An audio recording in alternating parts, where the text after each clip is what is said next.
What is going on, everybody? Welcome back to another episode of Natitude News. Little late night with Natitude News tonight.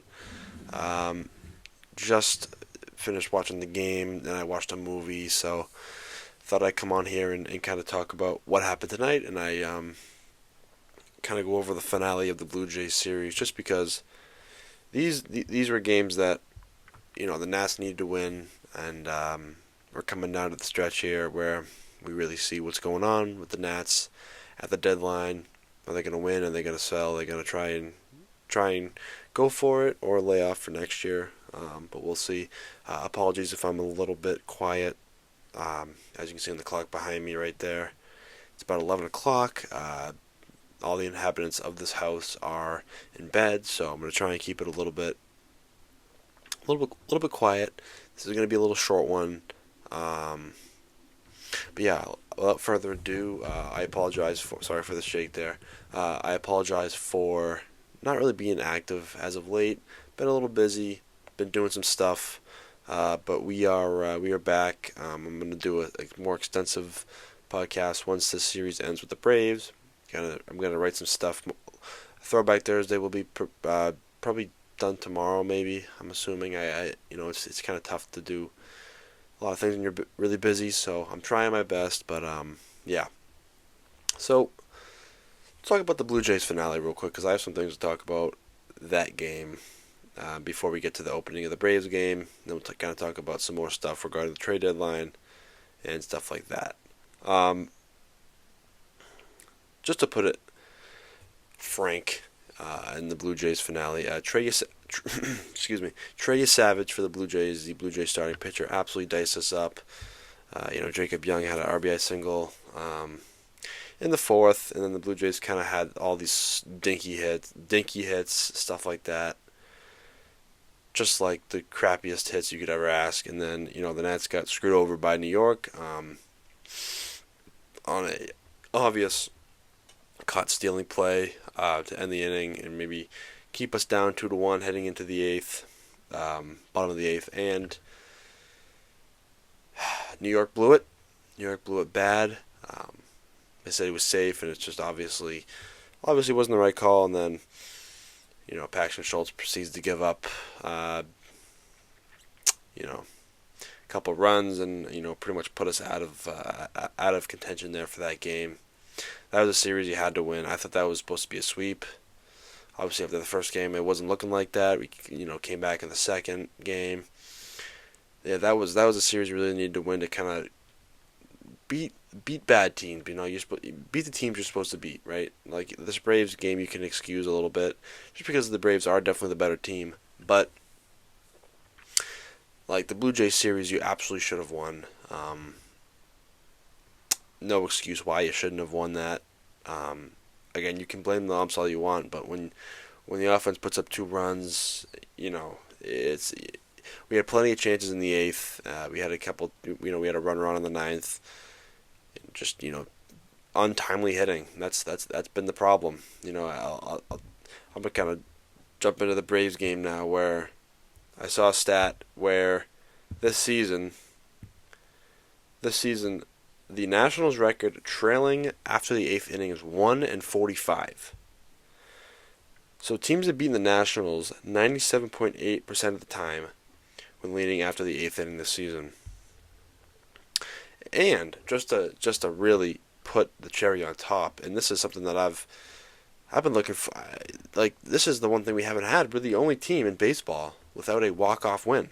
Obviously, we're playing the Braves in Atlanta, so there was no chance for a walk-off win. But we could have had one in the opening game against Toronto. We could have had one in the game against last game against Toronto. So one thing with this team is that we talk about all the stuff we talk about with the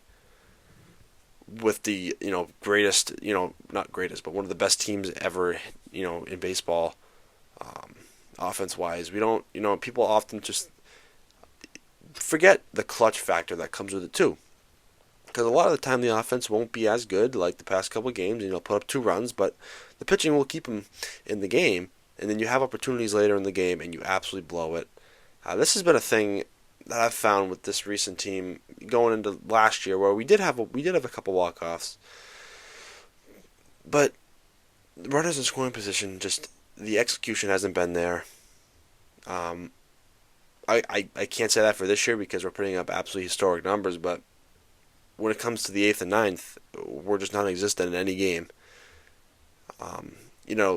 They get us close with runners in scoring position, and then they don't execute. Like we had runners on first and third today, or second and third today with no outs, with Luis Garcia striking out on a ball way low. Dylan Cruz striking out on a slider, which he always does. He's always chasing the slider outside, and then Abrams popping it up to end the inning. That was a chance. We would have probably still won this game with those two runs. So I hate to play Monday morning quarterback here, but it is what it is. Talking about this game, Jake Irvin gets his first start after coming back off the IL.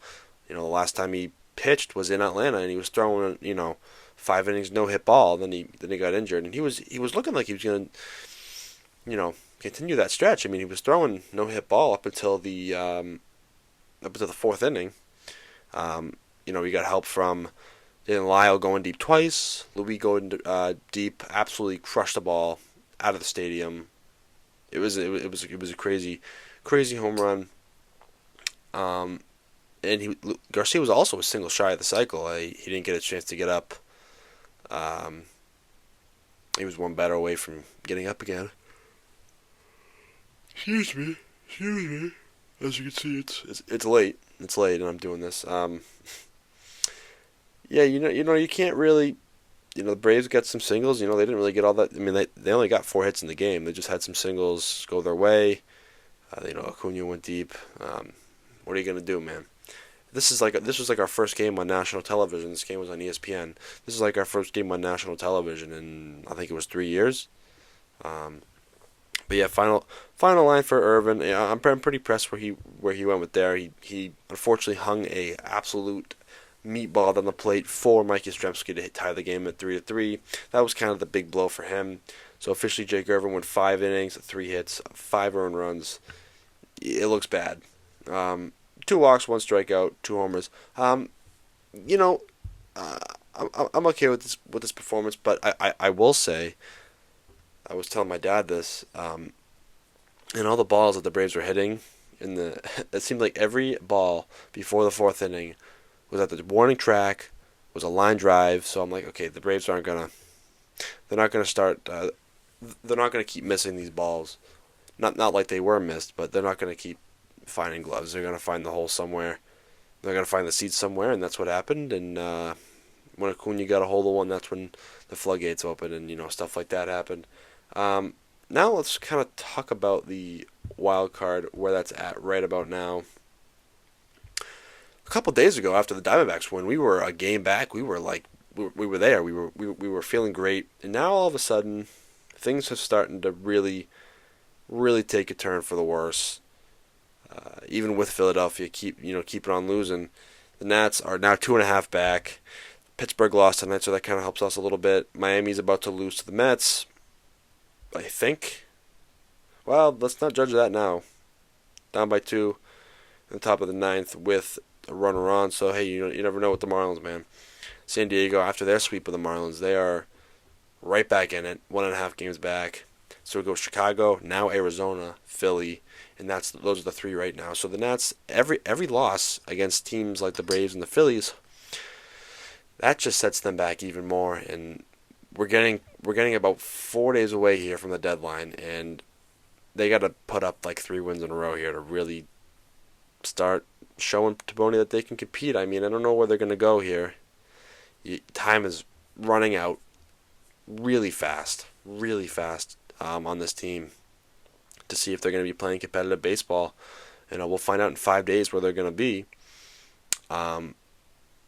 who they're trading, who they're not. I think I heard something that they're trying to get Foster Griffin an extension. I know I mentioned last time that the talks were fizzling out. I read somewhere that he was looking for an extension. Not looking, but they were talking still. I don't really know if that's what you're going to want to do. Foster's going to pitch probably his last game for us tomorrow.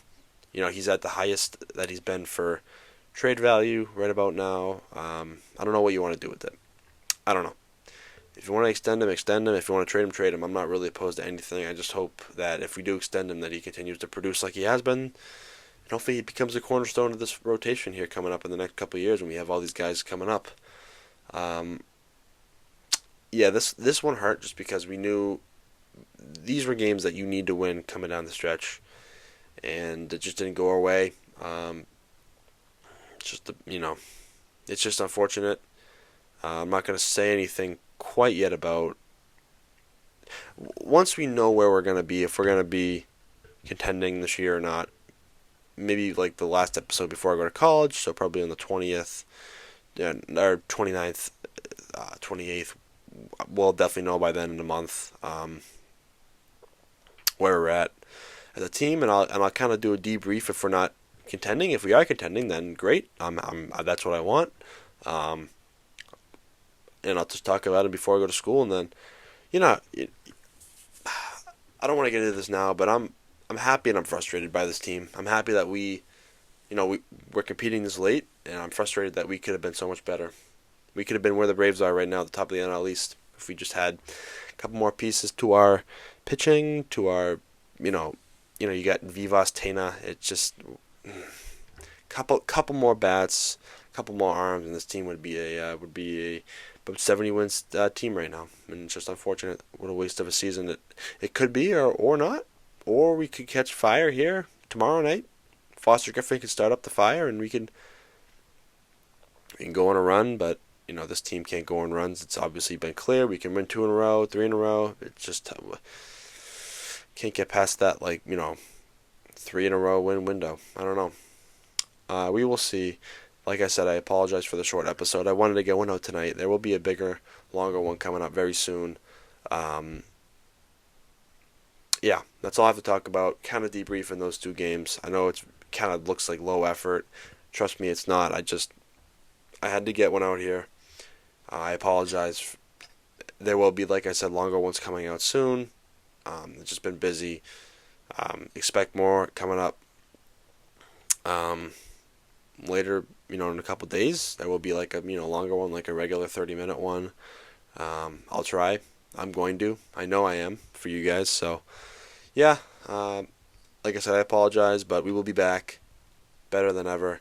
Go Nats, as always. Thank you for watching Attitude News. I'm Josh St. Laurent. Have a good night.